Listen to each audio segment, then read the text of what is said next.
Okay, well, I'm a latecomer to UCD. Really, I started as my appointment as librarian started in 1978 and continued through to 2008 when I retired.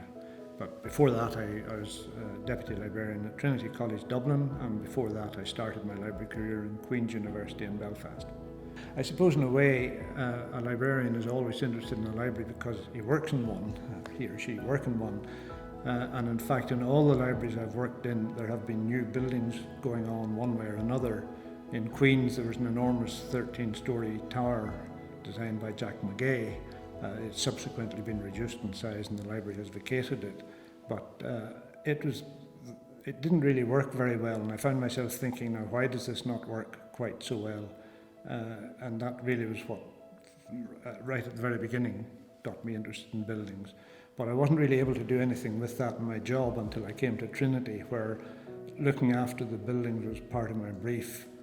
And of course, at that time, we were based in what was then the new library, the Correlec building, which was it's a lovely piece of architecture, but it's the absolute antithesis of a flexible building, and it's quite difficult to make modifications and changes and even repairs to it. And then I was also working with the new Lecky Library in the arts building that runs along the side of Nassau Street there. So when the job at UCD came up, became available, and one of the big attractions was the opportunity to get involved in a pretty big building project, which of course was the building of phase 2 of the University Library here at Belfield. That attracted me, and I was lucky enough to get the job, and well, the rest is more or less history. It's really fairly straightforward. If you think of libraries, they kind of fit into 3 categories. There's the really old historic ones like Trinity, Oxford, Cambridge, all of that, founded several hundred years ago, all have massive collections, particularly of old material, all usually have endowments and all sorts of funding possibilities. Then there are the sort of foundations from the middle of the 19th century, of which UCD is really one. And they don't have a whole inherited baggage of procedures and routines and collections and all the rest of it. And equally, they don't have huge collections. And in Ireland in particular, we don't measure up very well by international standards in that regard. And then the third category are the very recent ones, like Dublin City University, the University of Limerick, who start off on a completely clean sheet. Now, UCD is kind of in the middle. It's a fairly unremarkable, or at least it was, a fairly unremarkable library in terms of collections, maybe 500,000 volumes by 1950 or so. But it has an interesting history because it draws on several strands. One of them was the original foundation of the Catholic University of Ireland, which had a smallish library. And that is the lineal sort of ancestor of UCD, and especially of UCD's special collections. But as UCD, when it became a university, a statutory university in 1908, and shortly thereafter it began to acquire other institutions, principally the College of Science from Merrion Street. That was really the origin of UCD's science and engineering holdings, and at a later also the agriculture faculty and its library from Glasnevin all became part of UCD. Now, they didn't come together in UCD, they were all separate institutions, but they were part of UCD organisationally. So when UCD first began to get itself established at Belfield, the thinking was, how do we bring all this together? And to be honest, they thought they would bring it together as it was. In other words, the vision for the library then was that it would simply be an arts humanities library, more or less mimicking Earlsfort Terrace, and that science, engineering, medicine and all the rest of it, they would all have separate libraries in their separate buildings at Belfield. So it was going to be the central library, but it was very definitely going to have a humanities focus at that time. And that was in the early 60s, mid-60s, when the briefs began to be drawn up. What happened was that, phase one of the library was built, and it was phase one of what would have been a humanities library. But in the meantime, the Higher Education Authority had begun to face up to the fact that it was going to have to fund, with the university expansion, more and more university buildings, and particularly more libraries. So it set up a working group of librarians. This was all before my time. I had no practical experience of this, to advise it on what kind of things were likely to be needed and how they should be provided. And there was a strong feeling at that time that for reasons of economy, of staffing and all the rest of it, that libraries should be centralised, and that by and large, wherever it was possible, universities should have a single central library, fairly focally located, and that would be the most economical to build and to run and to maintain and all the rest of it. So that kind of thinking was very much to the fore when UCD was deciding what to do about phase two. And it was really informed by that kind of thinking. That was what made it go for a single library, this time with all the different departments and institute libraries all brought together. Now, it didn't actually quite work out that way for other reasons, but that was what the plan was at the time in about the late 70s.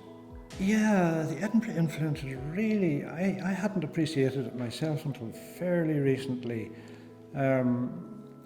It goes back to the mid-50s, in fact, when the university, having finally established the land bank that would become Belfield, they had I can't remember the exact title now, but there was a committee on architecture and building layout and so on. And they had invited Sir Robert Matthew, who was Professor of Architecture in the University of Edinburgh at the time, and he was a pretty distinguished architect in the United Kingdom.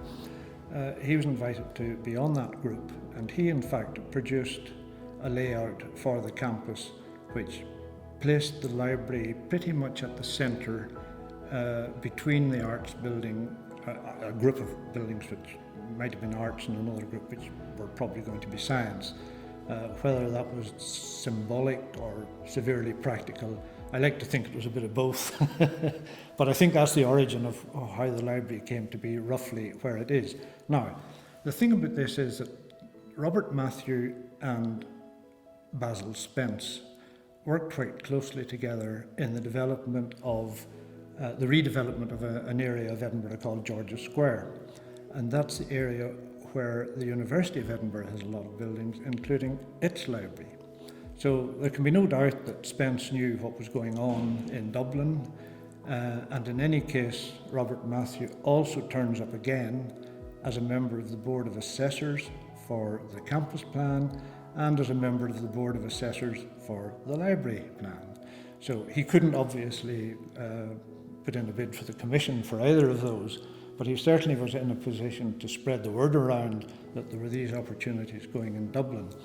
And it may be as a result of that Spence, Lovered and Ferguson, that was Sir Basil Spence's office in Edinburgh, that they got the commission for the library after the competition had been announced. And they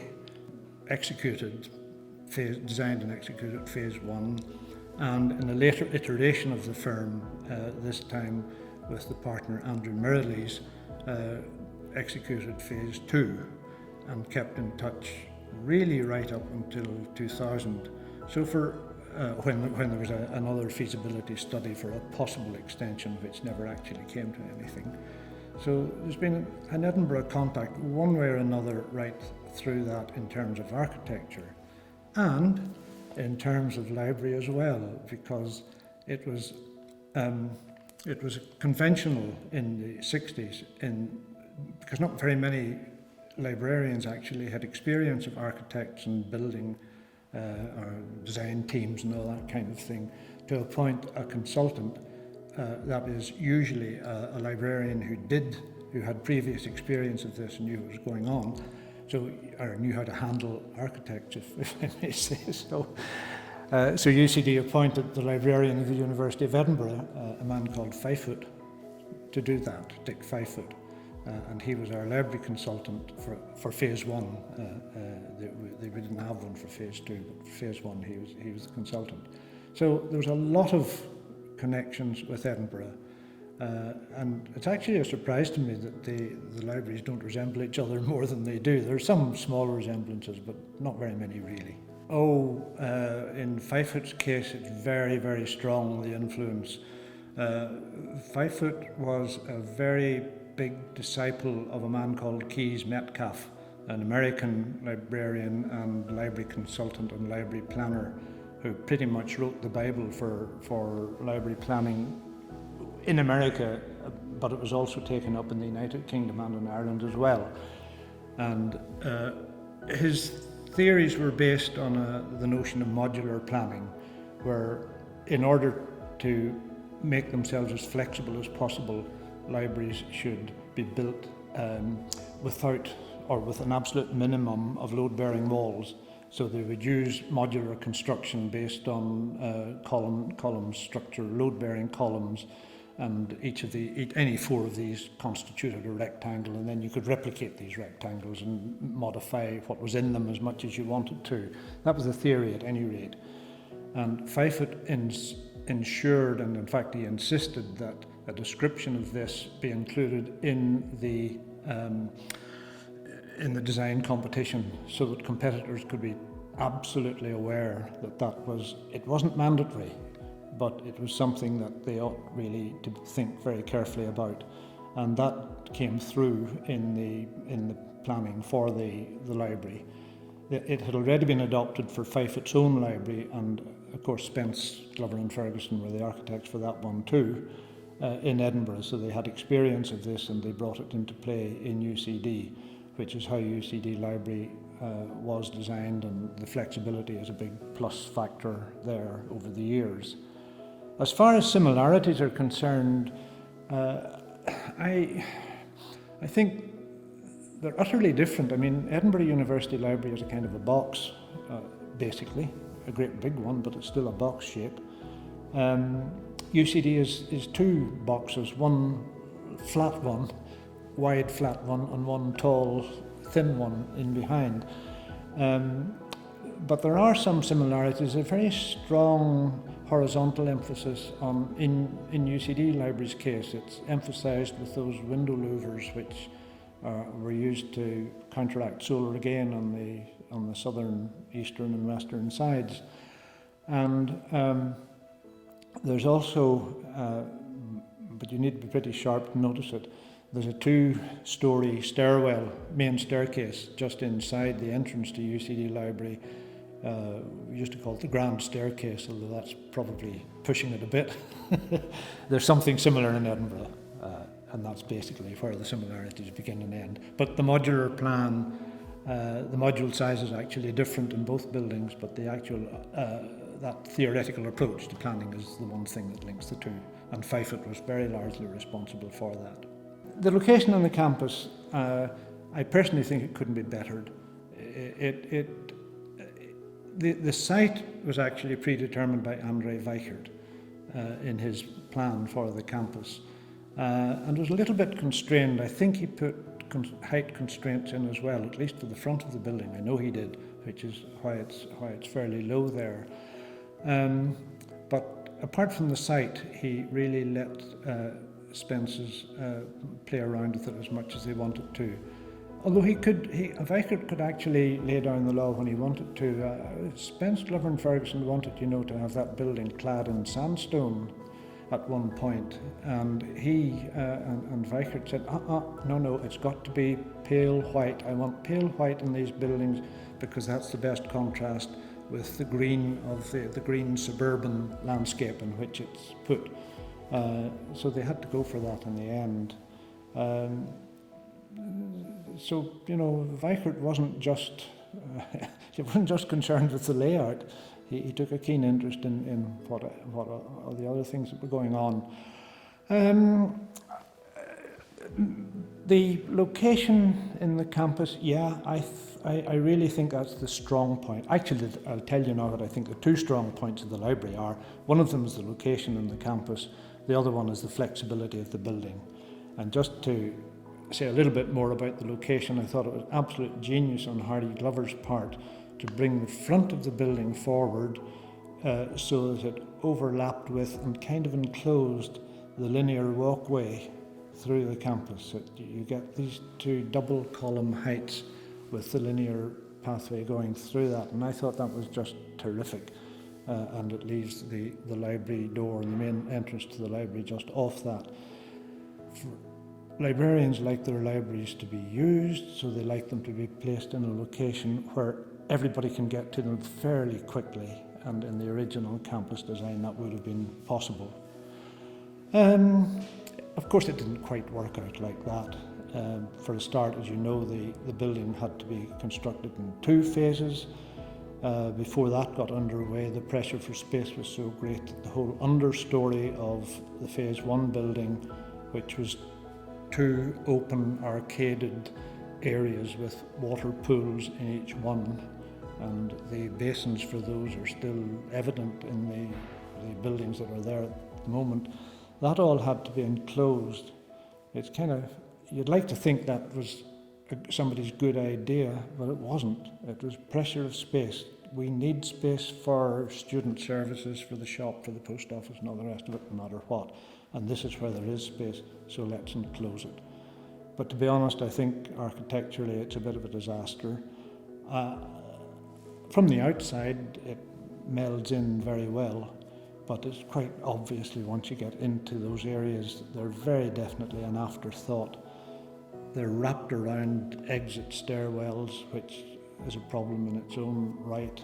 They're cramped, they're overcrowded. I just think that's one of the things I've always regretted. I know it wasn't on my beat, and I probably couldn't have resisted it even if it had been, but you know, it just was one of the bits that, for me at any rate, didn't quite work. And the flexibility inherent in the modular design allowed for a huge number of modifications since then.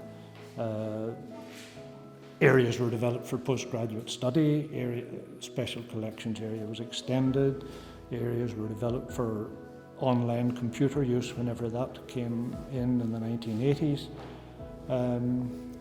So that was a very good point. I think the other main negative point that I have is that we utterly underestimated the size of space we would need for special collections and for the university's historical and archival collections. That's been remedied to some extent now, but I do think the big problem lies with that understory. It would be much better if that could be properly redesigned, and even better still if it had been properly designed from the beginning. But that's Belfield, and that's the evolution of the campus for you. You know, you sometimes are a prisoner of other events. That was actually built into the brief right from the beginning. The design competition papers in 1966 make it absolutely clear that even though it's going to be regarded as the university's main library, its primary users would be from the arts building, and there should be a bridge or other covered connection between the two. So that was built into the thinking of it. What wasn't built in, but what actually happened was, because of space pressures, the main entrance had to be sealed off for about, I'm guessing 5 or 6 years now, so that the ground floor could be used as a reading area. And that was one of the big design flaws, I think, in having 2 entrances on different levels. It means you can't really use the bottom level as a secure library area. So all the entrance had to come through the arts building. But that's the origin of the bridge. It might have been nice to have bridges to other buildings as well, but that wasn't really thought of. And I think that actually captures some of the initial thinking about the building, that even though it's going to be the college's main library, it really, when it all comes to all, it's going to be an arts library. That was the mid-1960s thinking. The evolving nature of how the space is used inside it's really interesting. I think what I see happening now, and UCD is well to the fore in this, in as much as the space allows, we're beginning to realise that students and researchers and so on all study in different ways. You just don't necessarily want to go into a library, sit down at a table and read and come out again. Nor do you just want to go in and borrow a book and come out again. What you want to do is to be exposed somehow to the totality of the printed word that is relevant to your area, whether that printed word is actually hard copy print or digital or whatever it is. Those information sources and resources of recorded knowledge and so on need to be presented to you in an informal and unintimidating kind of way. And they also need to allow for the fact that you might want to study privately as an individual, or you might want to work and discuss as one of a group, or you might be involved in doing a project with a group, sometimes with a teacher with you, or you might just want to chill out with some of your fellow students and chat about, next week's essay, next whatever it is. So libraries are beginning now to provide more and more of that social study kind of space, which is inviting and unintimidating, but yet also allows you, if you want to go off to some part of the library where there is privacy and where you can work in peace and quiet, if that is what you want. And of course, the fact that almost everybody now carries a device that makes a noise of some kind means that libraries really have to, and UCD does this, there are quiet zones and less quiet zones and zones that frankly are noisy. That's all part and parcel of the evolving nature of the library as an institution and as a building as well.